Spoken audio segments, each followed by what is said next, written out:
Encore très présents dans les habitudes quotidiennes, les sachets plastiques continuent d'inonder les marchés et les commerces. Aujourd'hui encore, leur accumulation pose un véritable problème environnemental.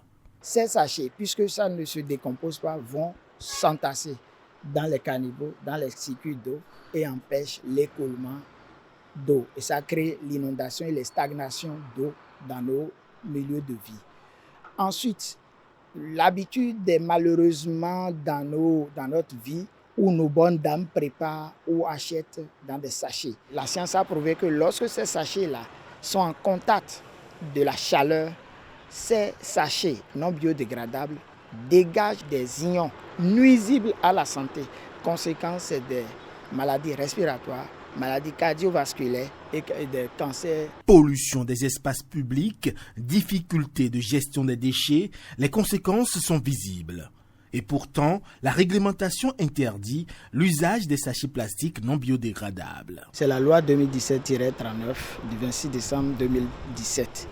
Son titre parle de l'interdiction de la production, de l'importation, de l'exportation, de la commercialisation, de la détention et de l'utilisation des sachets plastiques non biodégradables en République du Bénin. Et c'est pour favoriser une meilleure compréhension de ce texte de loi que le Conseil économique et social a initié cette séance d'imprégnation dans le département du Plateau. Donc nous venons aujourd'hui expliquer quelques lois sur la pollution par les sachets plastiques, sur la pollution par le bruit, pollution sonore, et sur l'hygiène publique.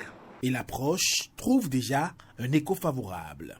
Cette étape d'imprégnation de la loi va permettre aussi à nous qui sommes artistes à aller dans nos pièces théâtrales, à faire montrer aux populations ce qui n'est pas normalement idéal, ce qui rend malade. Je pense que dès aujourd'hui, nous savons ce qui nous attend. Puisqu'on dit la simple détention, le simple usage des sachets plastiques non biodégradables fait de nous des délinquants, disons, ceux qui violent la loi. Avec cette séance, le Conseil économique et social mise sur la connaissance des textes de loi pour faire de la protection de l'environnement une responsabilité collective.